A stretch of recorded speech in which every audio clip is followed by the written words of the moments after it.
Welcome to Skika Uncover. This is a podcast where we're going to be speaking to African artists and learning from their stories. Our aim here is to uncover the truths and the lies behind building a livelihood and impacting the lives of others through their art. Now, the person that I am speaking to today is Chantelle, Kaaria, and very interesting background. I kind of managed to have phone conversations with everybody that we've had on this podcast. Me and Chantelle tried. We were on the WhatsApps, on the texts everywhere, but it just didn't happen. So for everybody listening, this is going to be the first conversation actually that we have. But she is a film and impact producer. I actually got that from her bio and I thought it was so cool because I was just going to call her producer. And welcome to set, Chantelle. Thank you, Susan. How you doing? I'm good. Yeah? How are you? I'm good. I've been on your social media so much, I feel like I know you. Oh, really? Oh, gosh. Okay. But sometimes social media is what they want you to see. So now we're going to find out what the other stuff. Unfiltered. The unfiltered. Now, you are based in London. People will probably be able to tell the more they hear you speak because they'll be like, your accent, it's not like the others we've had on here. But I wanted to know your origin story with being in London because Chantelle Kaaria is Kenyan. Her parents are Kenyan, but she lives in the UK. So how did that come to be? So that came to be. I love this story because I always say that I would make a film about my mum's journey, moving to the UK and moving from Kenya because I think it's just filled with so much drama, so many highs, so many lows. There's just so much involved in that story I won't get into now. But so she moved in 1986. Oh, wow. I believe. Yeah, when she was 18. I'm exposing her age. But to get to... people are doing the math. To the UK. And and she had me and my siblings there and was sort of figuring out her life as a young teenager. Yeah. Trying to find her way, really. And she had us when she was 24. Okay. So, yeah, I'm a twin. I always feel like I should say that whenever I meet people because when people find out further along the line, they somehow feel like offended that I'm like, oh my gosh, you didn't tell me you were a twin. Why didn't you tell me? Yeah, Why is there so much ownership? She's an individual, even if she's a twin. Exactly. I have siblings that are twins, a boy and a girl. I'm younger than me, and I totally get it because we still, even as a family, we'll be like, oh, the twins are coming. Oh, the twins are going to this party. Oh, the twins have this football practice. And one day they were just like, but actually, it's Amanda and Albert. Like, we're actually separate people. The twins thing needs to stop. Cut it. Guys, especially when you're getting into that age of like being teenagers. We were quite close, like growing up in like primary school and secondary school. But I think as we got into sixth form, college, into university, we sort of had our diverging paths and friend groups as well. We had the same friend groups, even in secondary school, but we went to different unis, different sixth forms. So you got to form your own identity each, which is really cool. Yeah. Are you guys identical? We are. Okay, yeah. That's the one. People are always like, oh my God, there's another person who looks like you roaming this earth. You've heard it, right? Yes. Because of your siblings. Yes. Oh my gosh. And they almost feel like taken aback or shocked. It's like, oh. So back to your mom. She is 24 years old. She's been in this country for a couple of years now, but she's pretty young. Yeah. And then she has twin girls. She's hustling. She's just trying to make her way in the city, southeast London.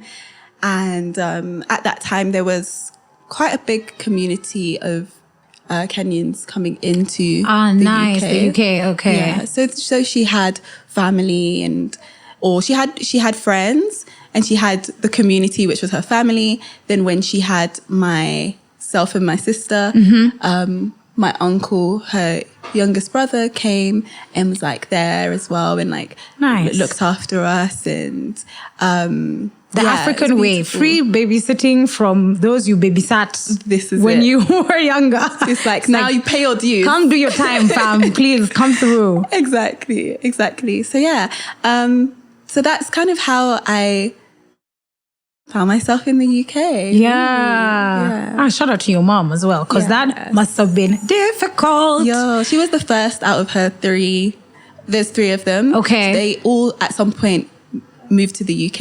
Okay. And some of them are now here, or some migrate in between. Right. But she was the first. So like, and as the middle child, sort of being the forerunner, sort of figuring out, okay, this is how you get gigs. This is like where you go for work. This is, you know, coming initially for college at the time, or uni, and sort of just, you know, everyone had changa together to put money. To make it possible. Yeah, and feeling like you have to make this thing work. Right. Because this is off of the backs of so many people.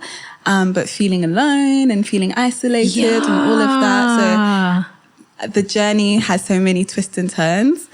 But, you know, it's an interesting one, like being, and I'm sure we'll get into this, but that sort of like dual identity when it comes to having that sort of like cultural upbringing that is very sort of like British, but knowing that that's not necessarily where you're from. You're always you're constantly hearing about this other country that you're from, especially when you're young and probably didn't travel back much. Mm-hmm. But there's this other land, which is where you come from, with all these people that are just like you and speak all these languages. Mm-hmm. That's home. Mm-hmm. But you know, home is where you know, which is where you've grown up in the UK. Exactly. That's so interesting. Exactly. Yeah. That's trippy. Okay. It is. So I want to hear about your journey as an artist. Of course, now you work in film and you're doing, she's doing a lot of cool stuff in film, and we're going to get into it. But I wanted to know, did you love, like, what do you remember from younger enjoying on the screen? And at what point did you feel like, maybe I want to do this? But what did you used to enjoy on screen first when you were younger? So I remember the first film that I watched in cinema. It was the Spice Girls movie. Oh, yeah. I love it. It was the Spice Girls movie. This is so great because of the boots you're wearing. Yeah. It's a full moment. It's full circle, guys. That's such a good spot. Yeah. So it was a Spice Girls movie. I went with I think at the time, so growing up in school, I had sort of, initially when we first started primary school, I don't know why, I was like spotted as, someone who's good at maths. That very quickly dissipated because that was very short-lived. But then moved on to like, okay, she's really talented in English. So we had she was like, I don't know what the term is, but there was a specific teacher who would like be with you and like do extracurricular activities because they identify you as someone who's like that's so talented in a certain area, like a teacher, mentor, sort of kind of counselor role. Yes, that's so interesting. Yeah, so I remember going with her to watch Spice Girls, and for us, you know, even just on screen, of course, it's like the usual things that you're watching, SpongeBob or whatever else it is. Like you're sitting there with your siblings watching the TV for hours. But that was my first like experience of being in a cinema. And at that time, I can't say that Spice Girls particularly stood out to me or like made a mark and like, this is where I want to be in cinema. Right. But I was always very much interested in English and creativity and creative writing. Okay. So that was probably my experience of like, of the creative world that was meaningful and impactful to me. Yeah. And they did a great job with that movie. Shout out to you guys, Spice Girls. You guys started a lot. They were trendsetters for a lot. They were. And I know everyone was very hyped when they did their reunion tour. And all of that. So, even now, when I see them doing interviews, Mel B and Victoria Beckham, because they're still quite like vocal and in the limelight. Anytime they do like a Spice Girls throwback or they ask a Spice Girl like question, I get closer to the screen. I'm like, I wanna hear this. I wanna know more. So you're in school, you are loving English, and you're starting to express yourself creatively. What was sixth form like? Because now you've also split with your twin, so you're not in the same school anymore. You're not in the same environment, and you're like, I am not Chantelle. I'm not Chantelle the twin. I'm an individual. Sixth form was an opportunity for me so I had studied media studies, politics, and English literature and language. This is going to be mind-blowing for Kenyans because that's not an option in A-levels. Media studies. Even politics. Really? Yeah. It's history, geography, wakienda sana, what did it used to be called? something like developmental studies or like international economics, of course, is there. And English language, English literature. Yeah, but there's not an option to do media studies.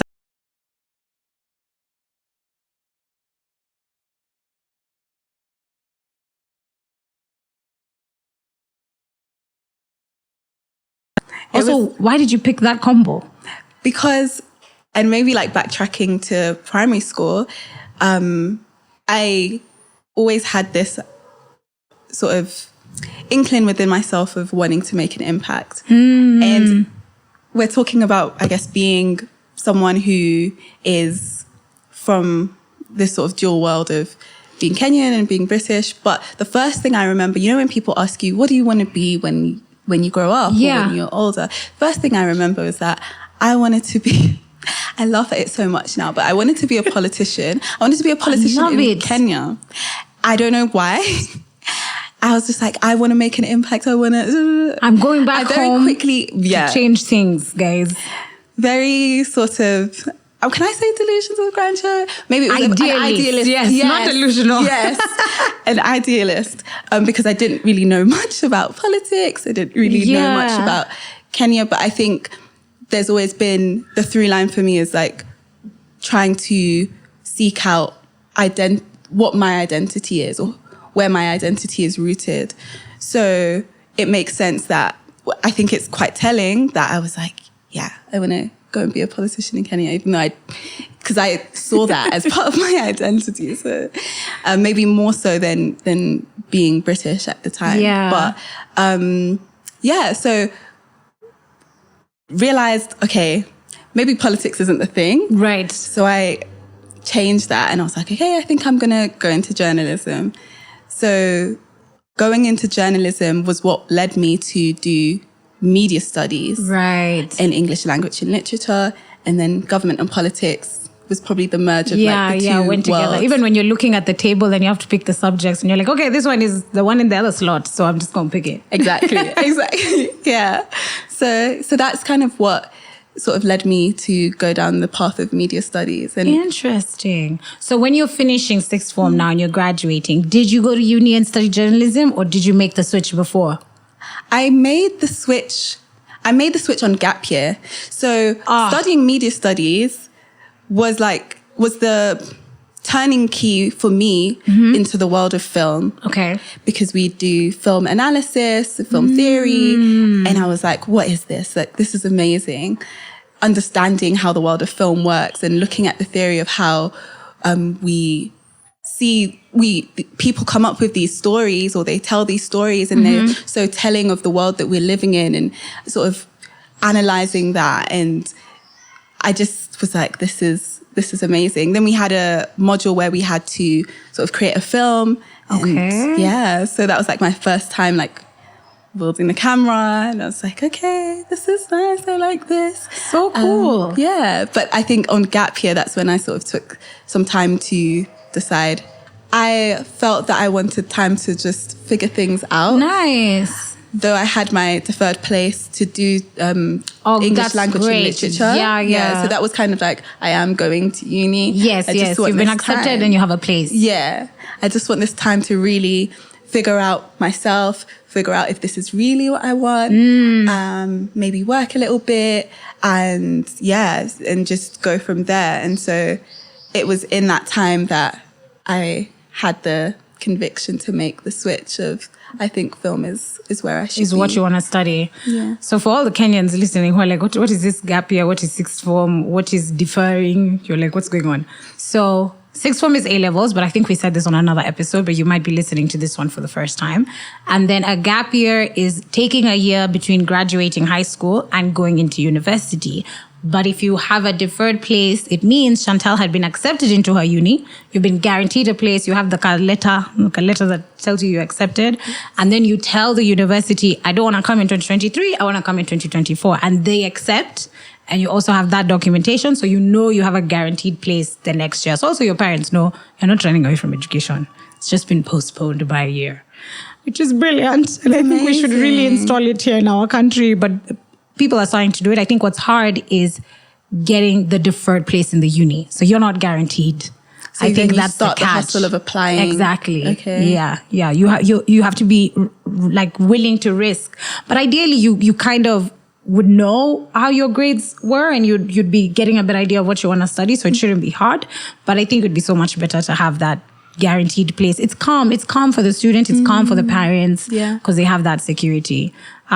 So what kind of work did you do on your gap year? What was your gap year like? Oh, child, like I'm gonna get a job and I'm gonna travel the world. That was the thing that I wanted to do as well. That didn't happen. But it was more of a time of, I think, solace and reflection. Okay. I think I did like odd jobs here and there. I was working, my uncle has like a healthcare company, so I was working with him. I did a course. I can't remember what the course was on now, gosh, but it's a long time ago. So I did like this 3 months course. And I was also, when I figured out that I wanted to do film, I was also trying to like immerse myself in that world as well. Okay. I was also doing a lot of community work. Well, because you've always wanted to have impact. That makes sense. Yes, because that started so by the time I said that we started off in South London, we had moved to Kent, and then in an area called Medway, and then moved further into Kent in an area called Margate, which is coastal town, very far away, very middle of nowhere. Village, but coastal. Yes. Yeah. So, and in that community, there were a group of Kenyans. So going back to the finding identity. So there was this group of Kenyans who would meet. They would it was an organization called Jambo Africa. They would go out, they would do like African drumming. They would also come together. They had like this storefront where they would come together on like weekdays and just talk about topics to do with identity, culture. That's so especially cool. During that period of time. So maybe like 14 to 18. Yeah. I think that especially having that sort of dual identity, that starts to become more of a prominent issue when you're finding yourself, figuring out your next steps. And then also on top of that, okay, where do I fit in this culture?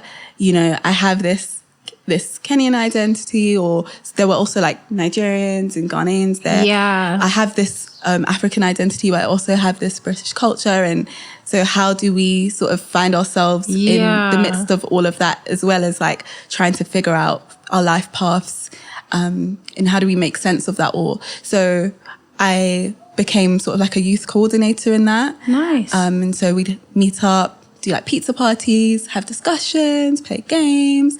And it was a really fulfilling time for me. Yeah, because you got to help people who are just like you through something you had also just been through.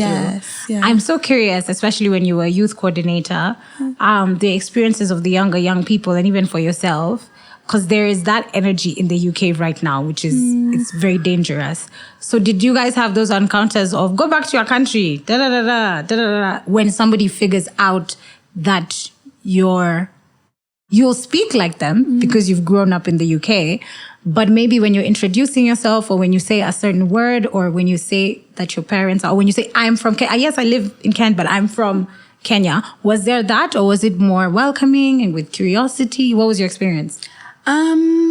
So the primary school that I went to was very multicultural. Okay. So I never really had an issue with that. Good. But when I moved into Kent, I guess that was probably my first experience. And even because we had gone to secondary school for the first 2 years before we moved into Kent, very multicultural school, it was fine. Moved to Kent, and probably that was my first experience. I remember going to this all-girls school, and it was just me. I was like the only black girl in that school, in that school, sorry, in my year group. Okay. And of course my sister was there as well. And then we had like faced some obstacles because I was supposed to be in a certain like set, like a higher set, and they had moved me down, and there was a lot going on. And I'm sure it wasn't through you doing a test or anything. No, they just decided because they had like the information from the previous school that we had gone to.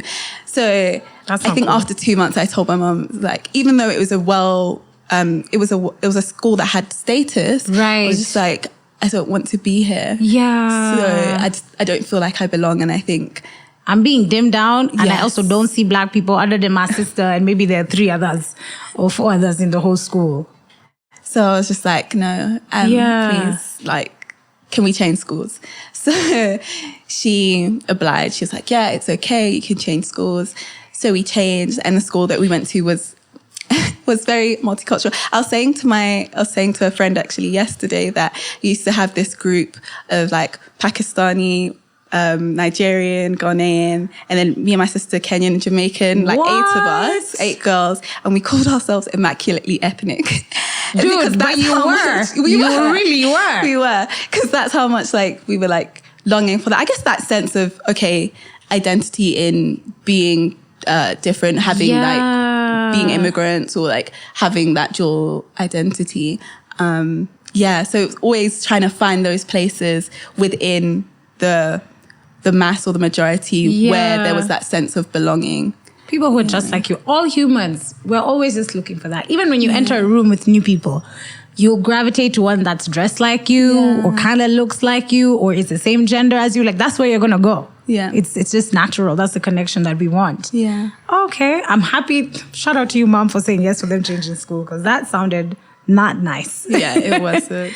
So you move schools, you've started creating a community, and then you make your way through your gap year, through these odd jobs and reflection, and you decide that you want to study film. So where did you go to study film? So I went to the University of the Arts London. Oh, nice. So the particular campus that I went to was called London College of Communications, which was the campus that focused on film and communications. So that's where I went, and I had to, during my gap year, obviously do an interview because I had my deferred place to do journalism. Right. So I had to let go of that and then risk it and do this interview. And I remember going into that interview thinking about it now in hindsight, and I remember them asking like, why film? Like, why now? What's your experience? And I was just so green to the whole world of film. I literally just feel like it was the grace of God that carried me through that interview, because I was just like, and knowing in hindsight also the uni and what it stands for. Yeah. Thinking, okay, why is it that I was able to get in? What carried me through? And I think perhaps my like conviction in wanting to do the course. Yeah. But also, I have a theory. I feel like when we're younger, it's easier for us to have like narrow focus. You don't have all this other stuff going on. So when you decide, I want to study film, these guys had accepted me for journalism. It's even a different campus. Anyway, I'm going to study film. So you walk into that room knowing this do or die. There isn't really, even your brain isn't thinking about other options. So every question they ask you, you're like hanging by a thread. You're going to give them the answer that they're looking for. I know what you want to hear. I got this. So I think that's probably what it was that you got in. And you were meant to do it, okay? This is it. It was destined. So yeah. So while in uni, while studying film, I just want to mention, because this is going to come up later, if you type Chantelle Kaaria on Google, you will see her IMDb credits. She is a real producer, not like some of us aspirational ones. But studying in London, it's such a vibrant city. It's such a moving city. When you are outside, you don't really, there's no student energy per se, because everybody's walking to do their own thing, and there's families and there's workers and whatever, everyone to do their own thing. So do you think being in London and being in that environment, considering you came from Kent, helped you with your craft and helped you with filmmaking, or did it make it more difficult? Such a good question. I think so the uni that I went to was an off-campus uni. Okay. So exactly what you were saying, I very much felt like I was there. Going to uni felt like it was a tool, like a means to an end, as opposed to an experience. So, hearing people talk about their uni experience and what it meant to them, for me, it was very much like, I'm here, I'm learning. Yeah. And then, the dream is after. Yeah, the dream is after. Let's just do this. The world of film, I think at that time, maybe like 2013 to 2016 was very much, and to some senses still is very, it felt like a world that was for privilege, the privileged few, in my opinion, from my perspective. Makes sense. In the sense that understanding the industry in itself is a whole nother paradigm. Then on top of that, if you don't have connections to that industry, if maybe your uncle hasn't worked in the industry, or your parents know someone who's a producer, and remembering I'm coming from like an immigrant family, we're here, we're hustling, we're making it happen. Film, like, what is that? Like, you were holding your own hand through the process. Basically. So it's been a whole journey of just like learning and understanding. So I don't think that I really knew the hub that London was for film. I don't think I knew the places to go. And I don't think that at that time those places were accessible. Whereas now it's a whole different story. The organizations and institutions have their doors open for many different reasons. At that time, it was very much like everything was in silos. Yeah. I think there was a time in my past life, I should have gone to film school like you. But there was a time I was researching all these actors that I really liked. And there was a period of time when we were in uni, 2012, 2015, 2016, where there was even TV shows. So there was an American version of a TV show and there's a British version of the TV show. The US office, the British office. And a lot of them were like,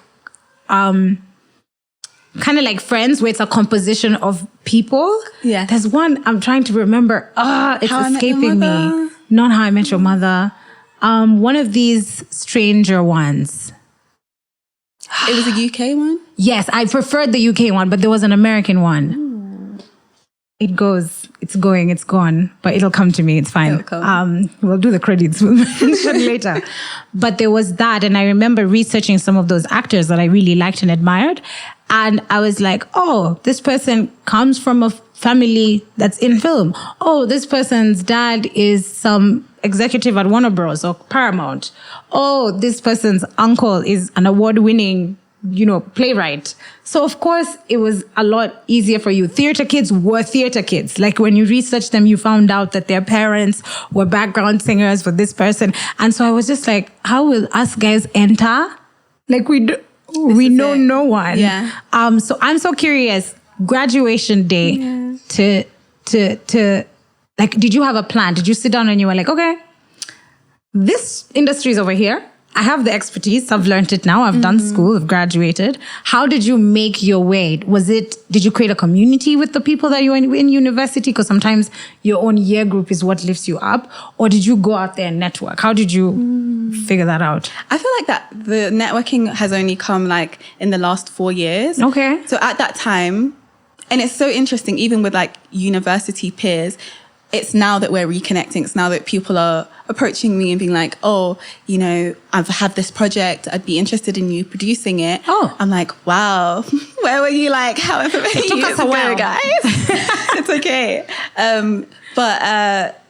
So at the time, again, I felt so far removed from my peers, I'll be honest. Like, okay. I felt far removed from them. People were flying to Iceland to do their graduate film projects. Like, wow. People were doing the most. And they were entering into film festivals. Like they understood. And of course, So my course was film practice. So it was really about the actual technical skill of filmmaking, as opposed to film, maybe like the business of film. Right. And as a producer, in hindsight, and as I've learned, like, it's so important for me to understand the industry and the business of film. So I actually had to go and like seek out education around the business of film post uni. So I did another course with an organization called Rain Dance. They have a film festival, but they also have like educational courses. Okay. And that was sort of my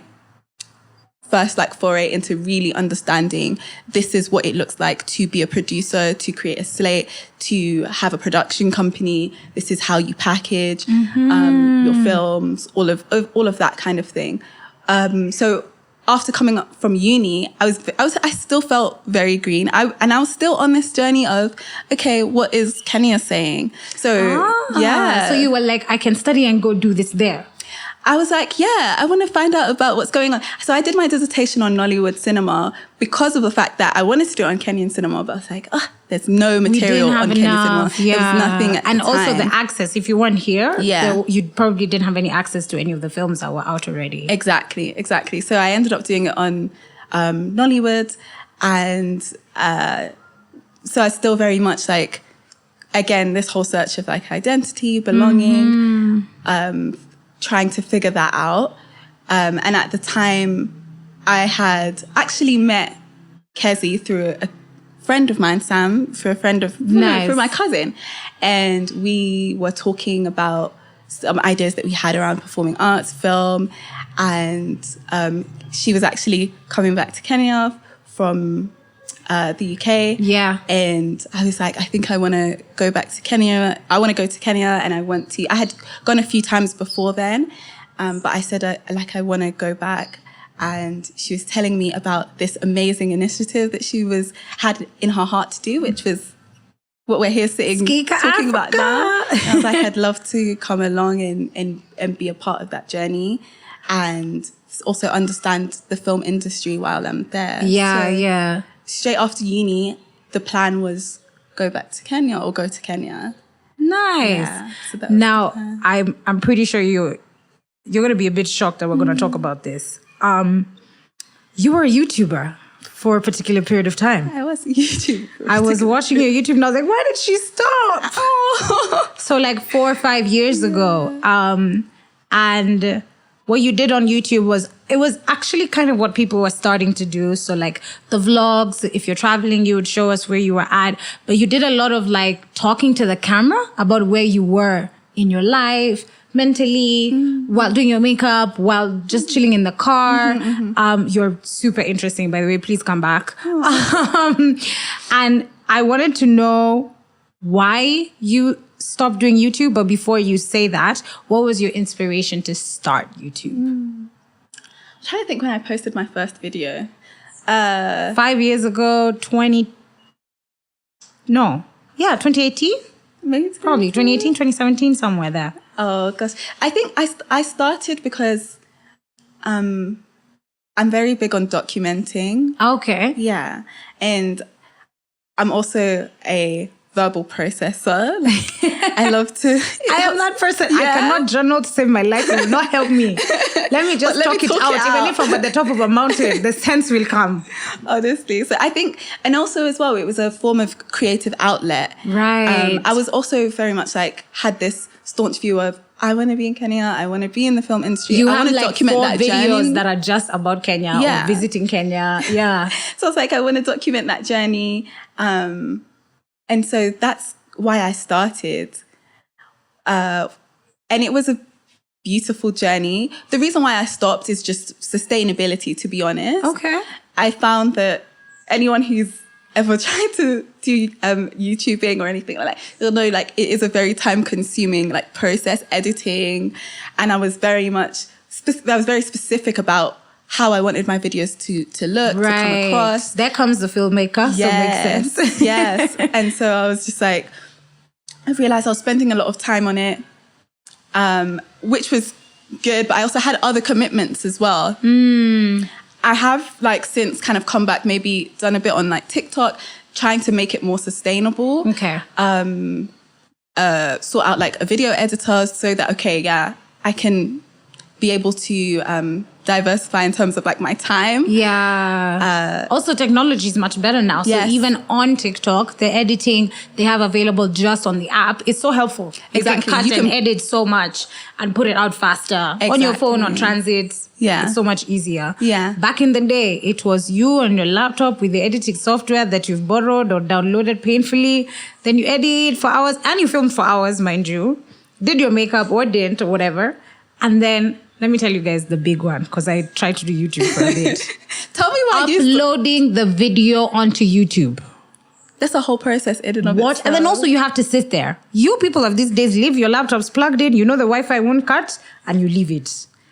Me, I don't know why back in the day, internet was emotional, Wi-Fi was emotional. You forget your laptop will die and it will just stop the upload. So if you don't sit there for that entire process. And it could take, if you have an hour-long video, it could take 2 to 3 hours to upload it. If you have a 30-minute video, it could take up to an hour to upload it. It was wild. It's a hustle. You guys have it so good now. Those videos are just going. Honestly.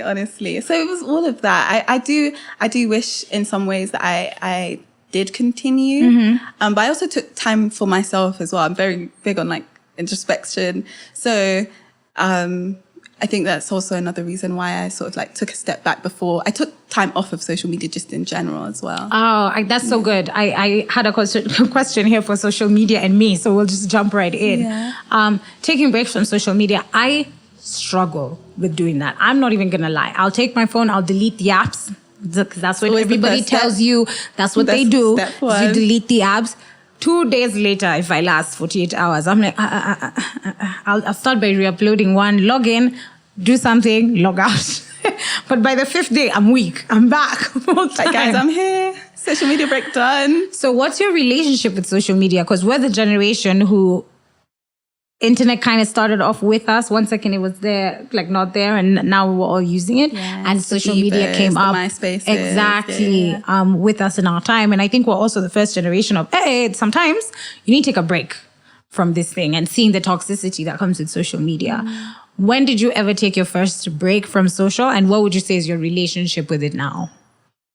I took my first break so after I came back from Kenya, maybe like 2018, from like posting and stuff like that for about 4 years. Not that I was off social media for 4 years. But no posting. Yeah. And it was just a time of self-exploration and therapy and going on walks and figuring out this film industry. So I took a lot of time to learn about the industry. That's when I did the film production course.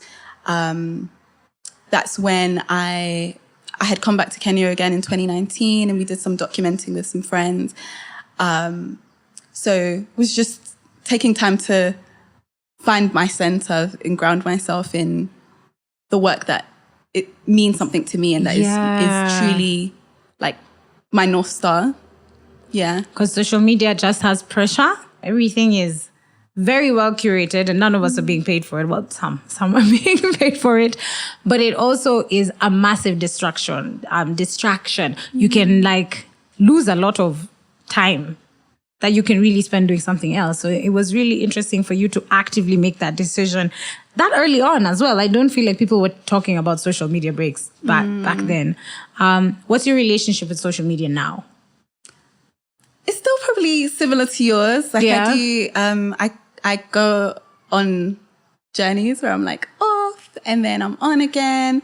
And like, for example, this period whilst I've been here, I thought that it was going to be documenting everything and sharing it. But I realized, actually, no, and maybe it sounded very meaty because I was like, this is time for me. This is time for me to truly ground myself in the experience that I'm having, because you know what you're talking about, the distraction. Sometimes we can be in a moment and instead of experiencing that moment, we're thinking about capturing it and the best ways to capture the right angle, and whether the light is right. Exactly. So I said, you know what, I'm gonna let go of that goal. Maybe I'll do it. I think I like to do things in retrospect. Yes. So let me experience it. Let me learn the lessons. Let me be grounded in that moment, and then I can come back and share what my findings were or what my experience was.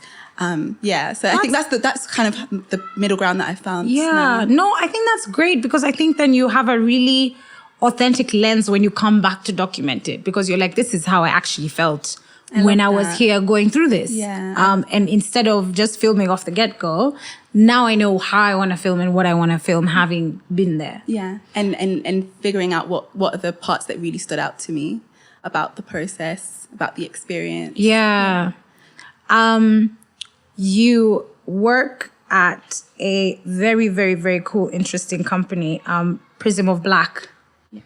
And I think it's very awesome what you guys are doing. You've done all this identity work and community work and figuring out what it means to you to be Black and to be British and to be African as well. And I want to know, what's your definition of that, Chantelle, today? What does it mean to you to be Black, to be African, and to be British all at the same time? Yeah. So after the experience in 2016, coming to Kenya, I think I very much realized, I was like, I really would have renounced the idea of being British. I was like, no, I'm Kenyan. Yeah. Da, da, da. Coming to Kenya was like, sorry. Maybe I am British. Maybe. Yes, yeah. Maybe I am. Because culturally, the experiences that I've had, earlier on, you guys were talking about boarding school. I always mention this and like say, I wish I had that boarding school experience. The experiences that I had are not like culturally and in my youth were grounded by a Black British like lens. Yes. So I was like, okay, I'm British by culture. I'm Kenyan by heritage. And then I have this choice on my hands to choose to engage in being culturally Kenyan. Yes. And for me, that first connection was through film, to immerse myself into what does the Kenyan experience look like? How is the Kenya, what does the Kenya that is being born, like, what does it look like now? Yeah. And then also, what does a Kenya that includes a diaspora look like as well? Right.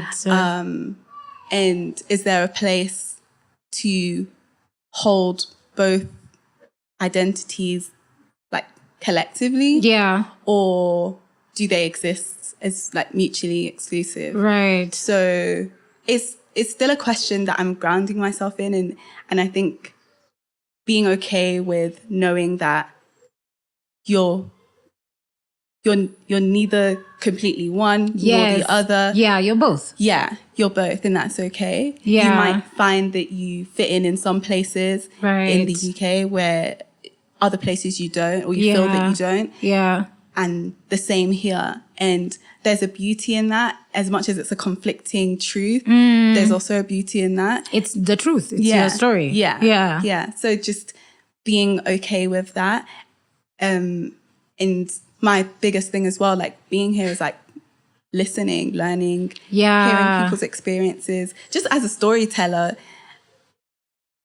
just hearing the stories has been like the most powerful thing to me of like what a Kenyan experience is like. It's like, and you've been back and forth to the country a lot since you were younger. I want to know, because us Kenyans, we can be very interesting. I've heard people describe Kenyans as kind, sweet, welcoming.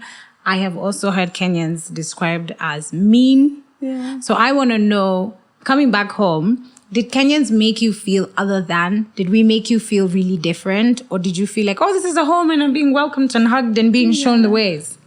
I think a bit of both. Yeah. Yeah, because like I said, when I first came back in 2016, I realized how British I was, but it wasn't necessarily a bad thing. I feel like I'm always also feeling this desire or this need to assimilate, like to fit into a culture, but then at the same time it's like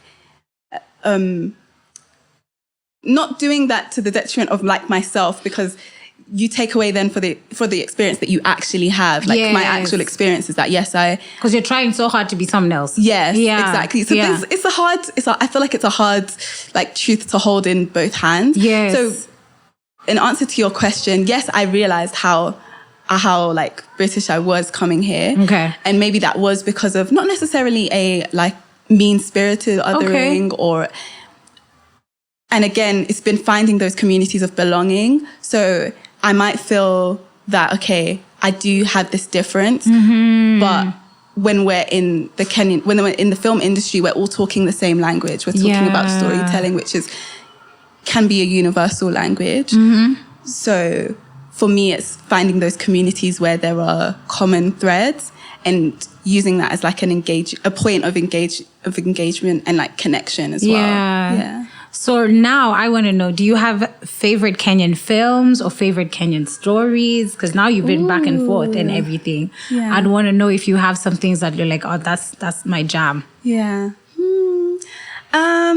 maybe even music, because I think music reaches people first before films. Probably film for me, because obviously that was what I was like seeking out. Yeah.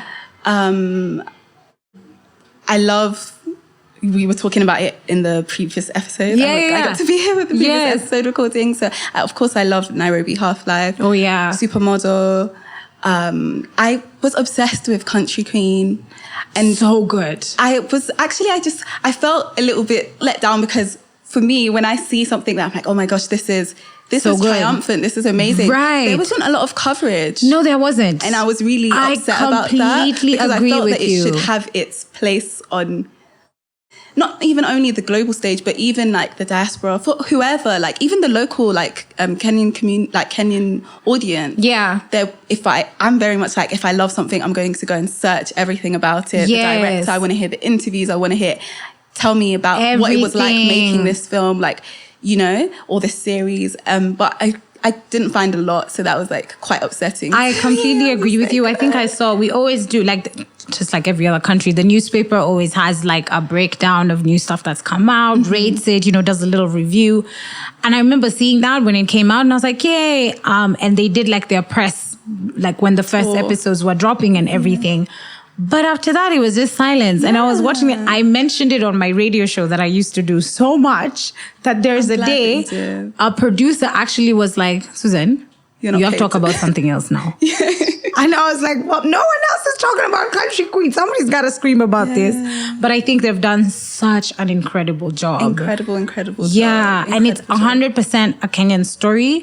But like the filmmaking, the crispness of it, the writing, acting, everything is top notch. Like so good. Yeah. Absolutely amazing. So I love that. What else has there been? Veve was like the first Netflix film. That went on. Yeah, very true. That was amazing.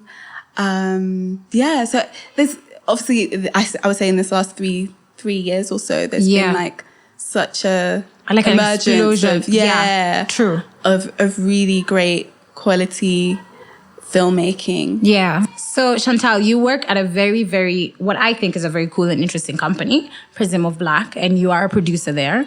And you guys' aim, if I'm not wrong, please correct me if I'm wrong, is you want to explore Black men's stories through film.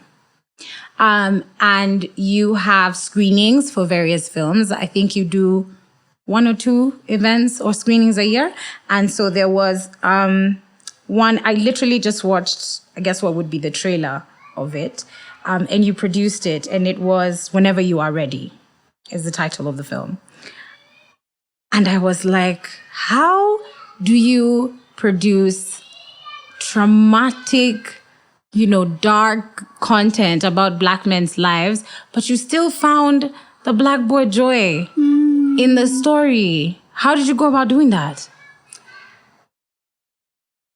So Prism of Black came about on this journey of, just backtracking just a little bit. On this journey of film production, you mentioned me being an impact producer, and that came about by me figuring out the business of film. This is how you produce, this is how you package. And then I had this heart for community that I've had since maybe I was, 11. Yeah. And so on that journey, I was figuring out, that 4-year gap that I told you that I took of social media, is just figuring out, okay, what does my career look like? Mm-hmm. I think the thing with the creative industry is that, and I always say this, it's not like a typical industry or a typical career path. For example, if you're a doctor, you know what the steps are to become a doctor. Yeah. You know that you're going to do your 7 years. Yeah. You know that you're going to do your training. To some people it might be a pro, and to some people it might be a challenge. Yeah. That you define what your career looks like. Right. And so for me, during that 4 years, it was figuring out what are the things that I love, what are the things that I'm passionate about. Yeah. How does this industry work? And what's the mark that I want to leave on this world? Yeah. However small, however big. And it sounds very very woo, but but you've been like that since you were a kid. You always used to think about the impact you were going to have. So it only makes sense. Yeah. And so during the pandemic, I came across, so I don't know if it was the same for you guys, but I felt that there was so much content out there. Everyone was doing workshops. Everyone was doing seminars. There was so much content to learn and to absorb. So for me, that time was such a great time for learning about the industry. There was this organization called Kaaria Connects, and they would have industry professionals come on these Zooms and do different talks about different things. And I remember one day there was a lady who came on to talk about impact production. And that was the first time I heard of the term. I was like, wow, this is interesting. It was very American focused. It started off in the documentary world. And it's really just about how we take the films that we're making as documentarians, as filmmakers, and we create them as tools for impact. How can the impacts for this film stretch further, reach deeper into the communities or the themes that are trying to be advocated for? Yeah. So an impact producer will come on board sometimes in pre-production, but usually once the film is maybe in post, to do research on who are the community groups of interest for the themes of these films. Where are they? How can we think about screenings? How can we think about campaign work? How can we use this film to impact policy? How can we gather communities together to bring them around this common interest? To push forward the messaging or the themes of this film. So I was just like, this is I felt like I had landed on gold dust. Right. Because it felt like this emergence rather of like the world of film and the world of impact. There was a place coming and there was together. A term that you could call yourself as somebody who cared about seeing the world and the effects that we can have through film lived out, but also really was passionate about that happening through the medium of film. So then I did a course on impact production, and I met Chima Obim Nathan, who is the director of Whenever You're Ready, in 2021 through a mutual friend, my mentor actually, who I'd known since like 2013. And I remember saying to him, I was like, why didn't you ever introduce me to him before? Everything at the right time. Yeah. I was like, you knew that I'm into film. But yeah, everything at the right time, because he had taken a 5-year hiatus. Oh, wow. So from film, and like he was in a whole different world. He was doing business consultancy and whatnot. And so he was like, I have this short film. They had just shot a short film called You're Annoying with the producer, and that went on to be selected for BBC Festival of Funny. Nice. So that got picked up, and that gave them the traction to say, okay, we want to do a second film. Yeah. And that's when we got introduced. So it was really good timing. So they were just thinking in the development stage of like working through the script. And we got introduced, and I was like, okay, so I said to him, like, this is where I'm trying to go for my career. I was like, can you fill this in, please? I want to find out, like, what are the things that drive you? Like, where are you trying to go with your career? How can we think about the ways that there is synergy between where you want to go and where I want to go? And how can we work together to mutually have a benefit out of this partnership? I love that. I feel like all professional collaboration meetings should start like that. Yeah. Can we sync fast? Are we connected? Yeah. Do we want the same thing? Because sometimes you find out way later and it's a struggle. Yeah, that someone's trying to, I don't know, do like big time Hollywood movies while the other one is like staunchly independent. And so your paths are immediately going to be different. Yeah. So it was really important for me to define that. And actually, I think that was from, somebody said there was a film called The Last Tree. It's on Netflix. It's a really great film. And I went to go like do some research on the director, and he did this talk, and he was saying that something that helped him grow in the industry was finding his tribe, finding the people that he could work together and grow together with. Yeah. And I think that you see that all throughout the industry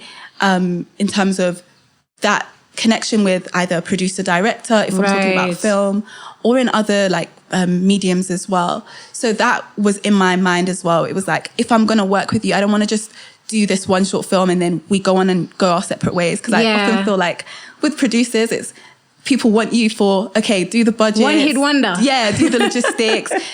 Help me make my film. And that's usually like what it's about. And it feels like this very transactional approach. But for me, I'm very much like, I want to relate with you. I want to feel that we have a common goal. Yeah. And so, we had that discussion. So I knew what his goals were. I knew that I was trying to get into this impact production space, and I wanted to carve out a niche for myself in that, in the UK and like in general. Yeah. So I was like, okay. And so we produced Whenever You're Ready. I co-produced it with an amazing producer called Joey Philip Darley. And that was actually the second film that we did. So we had done this was their second film, but it was my first film on the production. With them. Oh, okay, okay. His production company is called The Crossing Chicken Films. That's a hilarious name. I love the little like animation that we have at the end. It's like very cute. So we did a first film, which was A Promise Made, which was about two brothers who are one is trying to convince the other of the merits and perils of seeking revenge. And it's an intimate conversation set in a car. And so we did that. And then we did Whenever You're Ready. And actually we had this conversation. You spoke about trauma. We had this conversation about trauma. So the first producer, we were very much like, and you also had this conversation with Mugambi about Black bodies and how we are seen. Yeah. So we understood that this was a really sensitive topic that we were dealing with. So Whenever You're Ready is about a young man who is recounting his experience of sexual assault to a just about to graduate psychologist, and who is unknowingly linked to this event. The crime, yeah. So one of the things that was really important for me as a co-producer on this film was the well-being of the cast and the crew with the subject matter that we were dealing with. Yeah. So I'm actually so thankful. And I have to say, it's probably nothing but God that I had this moment. So you're in your producer brain. You're like, okay, logistics, casting, locations, wardrobe, whatnot. Transport, money. Yes, you're doing all of that. And something just came to me and it's like, what about the people? And I was like, yeah, we haven't even thought about how we're caring for people. And for me, as an impact producer, I'm so grateful that there was that foresight to say, okay, you need to think about bringing in, like, we had a trauma-informed facilitator on the set. Wow. So that if anybody felt at any point in time that they needed that, like, it was getting too much for them. They just needed that space. They needed to talk about it. We had a pre-session with her where we spoke about, you know, the subject matter, how the cast was preparing for the roles. Because I think my friend shared this quote with me that I really resonated, which is that sometimes good intentions still do harm. Yeah. So I wanted to ensure that in our good intentions to highlight topics that are never usually seen around the Black community, that we're not re-traumatizing people, that we're not causing harm, even in the most well-meaning way. In the most well-meaning way. So that was my, I guess, way to be able to take care of the people that were part of this process. So that's cool, man. Yeah. Congratulations for that. That's amazing. Because I know there's so many films that are done with, you know, sensitive topics and they don't have anybody like that on set to help out. Yeah. It's even that conversation about how we are seen. I think it's a conversation that the director is having as well. Because when we initially sat down and saw, okay, these 3 films that you make, I asked him, I was like, is there any themes? Are there any parallels? Like, do you see any, like, is there a through line, a thread through the stories that you're telling? Right. I noticed it. I could see, like, you're centering these Black male characters and figures and putting them in different positions and circumstances and situations where we get to see how they react and how they engage with the experiences. And so from that is what birthed. So I told him, I'd like to do this thing. Let's do an exhibition. You know, let's turn this into what impact can we have from this experience? So he was like, yeah. We shot the films.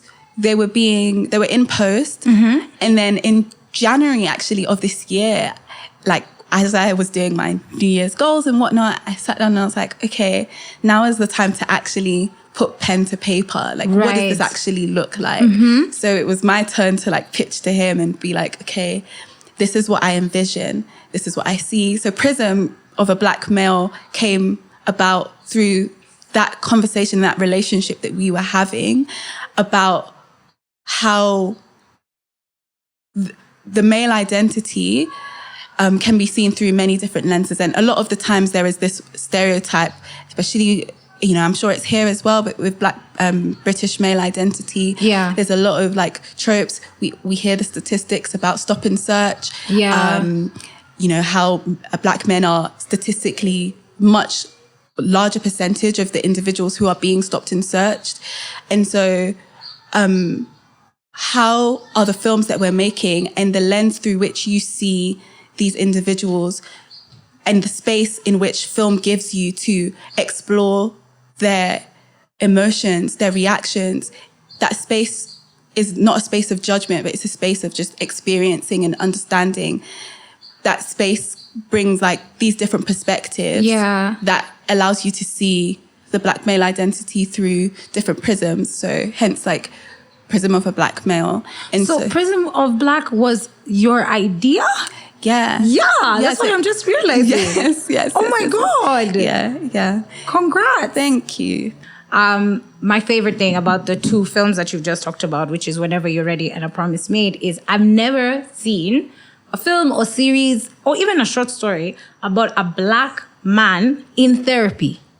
And even the title, Whenever You're Ready, it's already giving Black people grace. It's like, yes, we should talk about our trauma and everything, but whenever you're ready. I was just like, this is so cool. And even like on the description of the film for A Promise Made, you guys gave the statistic of when you actually look at crimes, the real numbers when it comes to Black men is most of the time they're actually victims. So whether it's Black on Black crime or it's white on Black, brown on Black, whatever, most of the time, Black men are victims of crimes, not the other side. So to see a story or a trailer, I haven't watched the movie, to see a trailer of a brother talking to the other brother, telling him, you don't need to do this. You don't have to expose yourself to the chance of going to jail. The story for Black people is always they're already in jail or they're committing the crime and we watch them go through the trial, you know, or so it was, it's like something so small, but I was like, I've never... Thank you so much for saying that, actually, because that is the very thing that we wanted to capture. And that's the thing that even Chema, the director, would say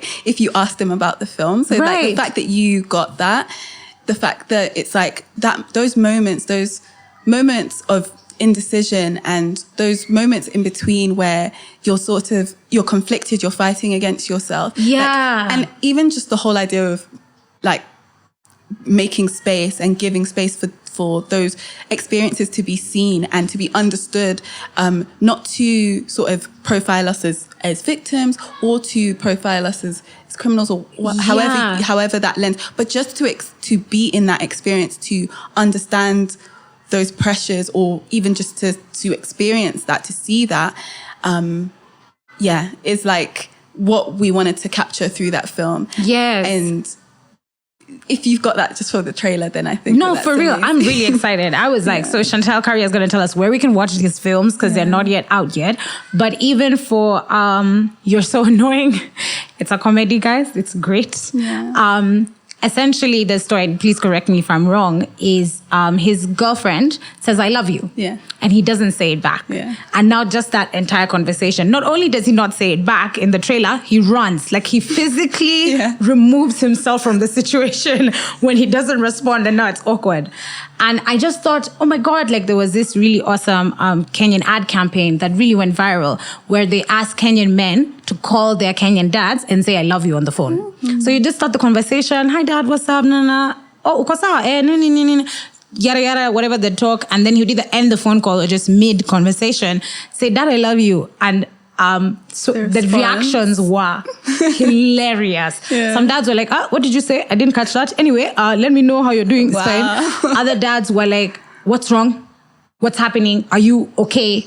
Because you must be saying this because something is about to happen. Or something has happened. Exactly. Yeah. So some dads went into like full panic. Yeah. And then other dads were just like, no, what is this?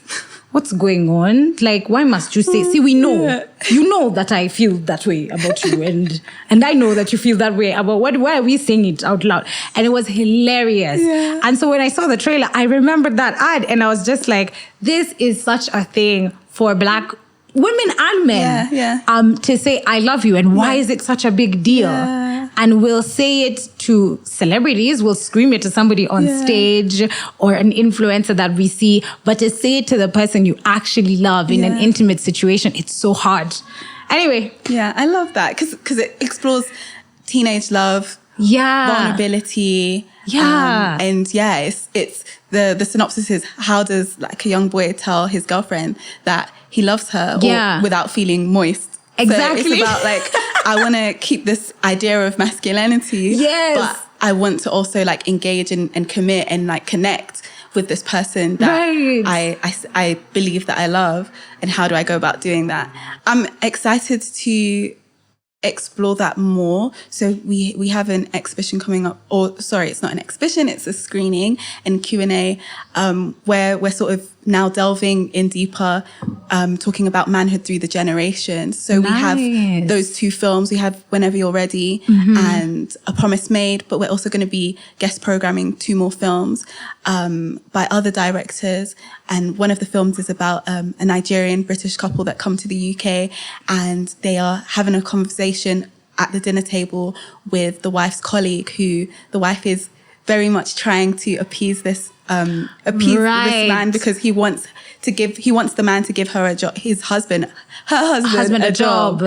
So it's an interesting conversation about, again, like the art of communication, how Black men like express themselves, pride, humility, but also race as well, and what that looks like in the 70s. And then we're going to be looking at, also with You're Annoying, we're going to be looking at how people just express, again, love, and like how we tap into like vulnerability, identity, and having a Q&A and sort of like facilitators, the director around, and talking about that topic and engaging the community to sort of like peel back the layers on that. Amazing. Yeah. So on the podcast, we've been asking artists to ask other artists questions. So you don't know who it's going to be. It's going to be in a whole other episode. Okay. And I have a question for you that was asked by somebody. As Chantelle came early, we talked for long, so I think she heard it, but I'm going to ask her anyway.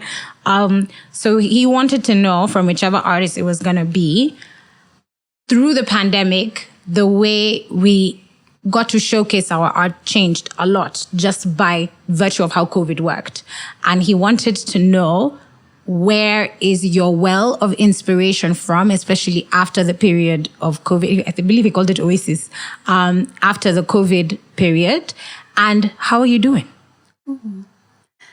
I think that, how am I doing?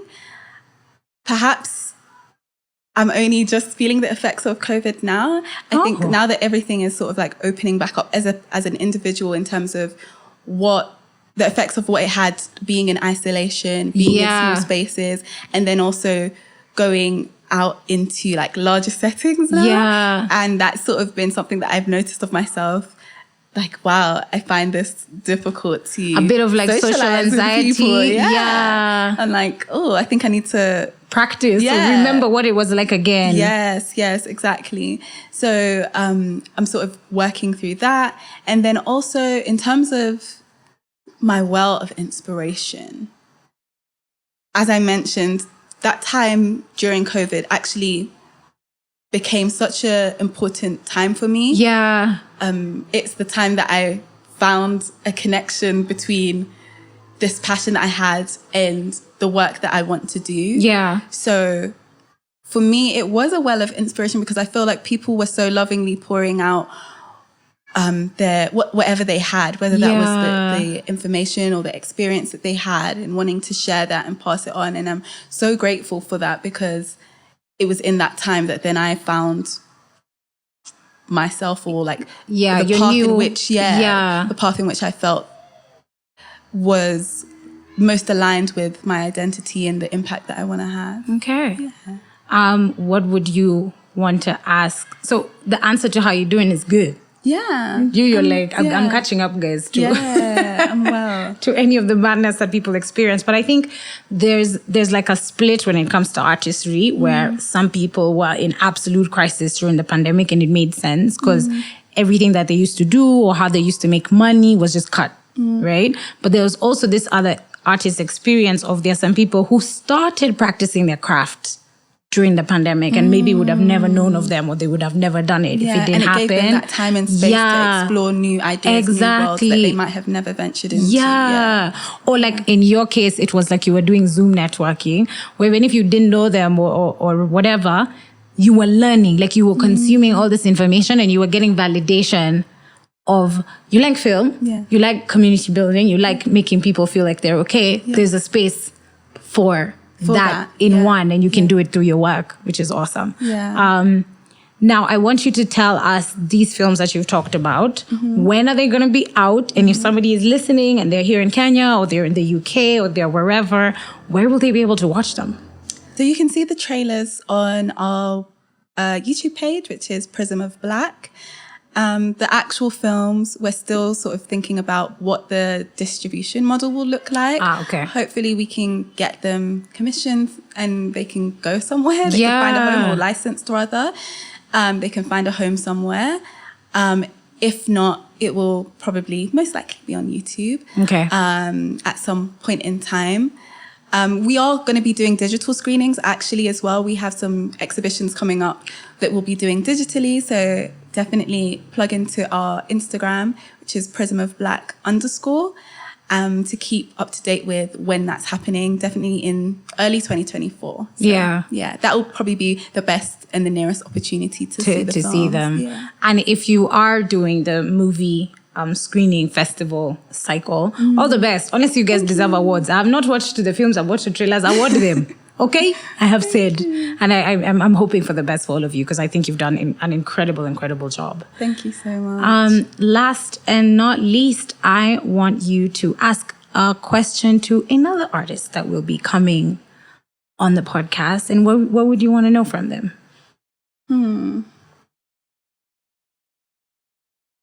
How do you ensure that your art stays fun? I think something that I love about Skika Africa is it's about like upskilling and learning how, it's a business management platform. It's about learning how to commodify the work that you do. And sometimes when things become very much like, this is a career path, it can become very serious. So how do you still ensure that you find fun in your artistic endeavors? That's a great question. Oh, fantastic.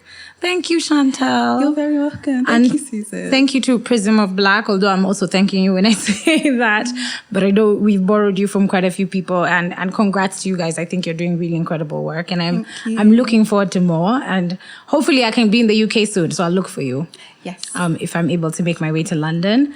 When it comes to film and impact, if there is a young to-be producer out there who's listening to this and is like, oh my God, I don't know who this lady is, but she's me. When I grow up, can I please be like Miss Kaaria? What would you tell them to motivate them and prepare them for the journey that's ahead? I'd say that it's about the long game. I'd say as a producer, really understand the business of film, connect with directors and writers who their work moves you, connect early and build relationships because that's what's going to stand the test of time.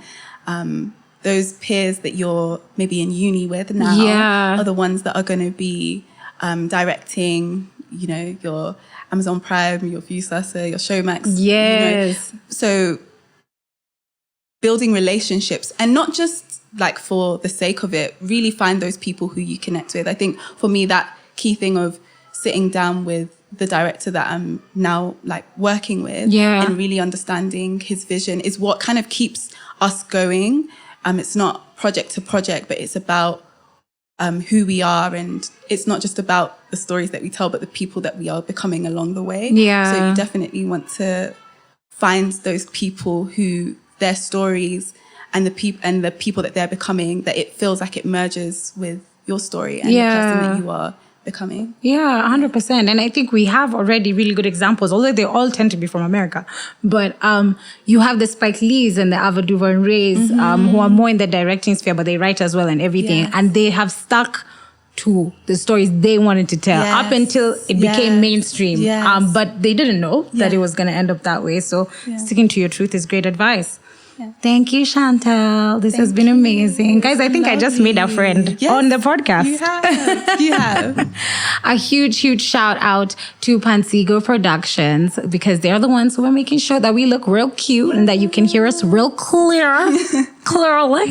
And I also, of course, we have to shout out Skika Africa, particularly the CEO, Samantha Ware, who has made 2 new friends through this podcast and making all of this possible. So shout out to the Skika Africa team and check them out on skikaafrica.com. And of course, shout out to Sherry Kehato, who gave us this beautiful furniture. Check out her store, Savannah Space. You can find it in Lavington, right next to Kingeles. They have beautiful, beautiful stuff. And they can custom make for you, by the way. Kama upendizo, kama unataka yako kubwa, kushida hiyo, they hook you up.